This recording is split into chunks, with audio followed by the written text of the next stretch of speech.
Hi friends, నేను మీ Rajeshwari. Welcome back to our channel. ఓం నమ శివాయ. ఫ్రెండ్స్, ఈరోజు వీడియోలో పోలీపాడ్యమి ఎప్పుడు, పోలీపాడ్యమి పూజ గుడి దగ్గర చేసుకోవాలా, ఇంట్లో చేసుకోవాలా, ఎక్కడ చేయాలి, అలాగే పోలీపాడ్యమికి ఎన్ని దీపాలను వెలిగించి నీటిలో వదలాలి, ఏ సమయంలో నీటిలో వదలాలి దీపాలను అనేవి అన్ని వివరంగా ఈ వీడియోలో తెలుసుకుందాం. ఫ్రెండ్స్, మనకి నవంబర్ 24వ తారీఖు గురువారం పోలీపాడ్యం అండి. నవంబర్ 24వ తారీఖు పోలీపాడ్యమి రోజే మనకి మార్గశిర మాసం కూడా మొదలవుతుందండి. పోలీపాడ్యమి చాలా చాలా గొప్ప నోమండి. స్త్రీలు కార్తీక మాసంలో అత్యంత భక్తి శ్రద్ధలతో పూజించి దీపాలను వదిలే రోజే పోలీపాడ్యమి. ఆ పోలీపాడ్యమినే దీనినే పోలీస్ వర్గం నోము అని కూడా పిలుస్తుంటారు. ఆశ్వీజ అమావాస్య మొదలుకొని కార్తీక అమావాస్య వరకు ప్రాతకాలమే నిద్రలేచి దీపాలను వెలిగించి నది నీటిలో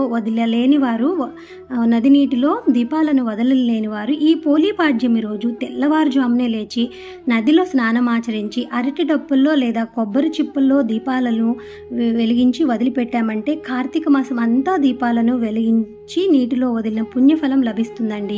ఈ కార్తీక మాసంలో మనకి ఎటువంటి అడ్డంకొచ్చినా, పూజ చేయకపోయినా, ఈ పోలీస్ వర్గం ఒక్కరోజు చేసినా మనకి ఈ నెలంతా చేసిన పుణ్య ఫలితం వస్తుందండి. తెల్లవారుజామునే 4:30 నుంచి 5:30 గంటల లోపు పూజ చేసుకోవాలండి.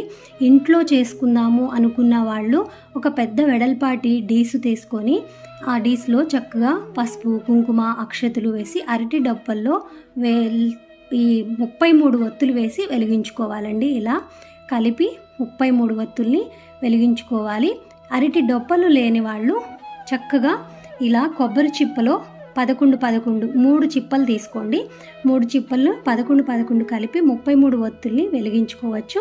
చూడండి, ఈ నీటిలో పసుపు, కుంకుమ, పూలు, అక్షతలు వేసి నీటికి నమస్కరించుకొని ఒత్తుల్ని ఇట్లా చిప్పలో వేసి నమస్కరించుకోండి. చక్కగా ప్రసాదం వడపప్పు, అలాగే బెల్లము, పానకం తయారు చేసి వడపప్పు, బెల్లం కొంచెం చిటికిడి ఆ చిప్పలో వేయచ్చు. అలా ఒకవేళ చిప్పలు లేవనుకోండి, ఇలా ప్రసాదం పెట్టి డిప్పల్లో కూడా పెట్టుకోవచ్చు. మీరు వీలైతే ఖచ్చితంగా నది స్నానం చేసి చక్కగా నదిలో దీపాలు వెలిగించుకోండి.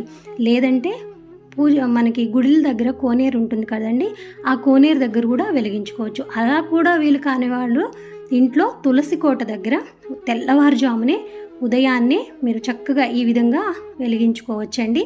ఇవేమీ లేదనుకోండి, కొబ్బరి చిప్ప, అరటి డిప్పలు లేదా ఇట్లా ప్రసాదం గిన్నె కూడా లేకపోతే ఇలా పేపర్ ప్లేట్ మీద కూడా పెట్టి వెలిగించుకోవచ్చు. నేను దీపాన్ని పెట్టి మరీ వెలిగించినా కూడా మునిగిపోలేదు. చూసారా, చక్కగా ఈ పోలీపాడ్యమి పూజ చేసుకోండి. తెల్లవారుజామునే చేసుకోండి. ఇంట్లో కుదిరితే ఇంట్లో, నది దగ్గర కుదిరితే నది దగ్గర. ఈ వీడియో మీ అందరికీ నచ్చింది అనుకుంటున్నాను. మర్చిపోకుండా నచ్చితే లైక్ చేయండి, షేర్ చేయండి. మన ఛానల్ని సబ్స్క్రైబ్ చేయడం అస్సలు మర్చిపోవద్దు. బాయ్ ఫ్రెండ్స్, నమస్తే. మరొక వీడియోలో కలుసుకుందాం.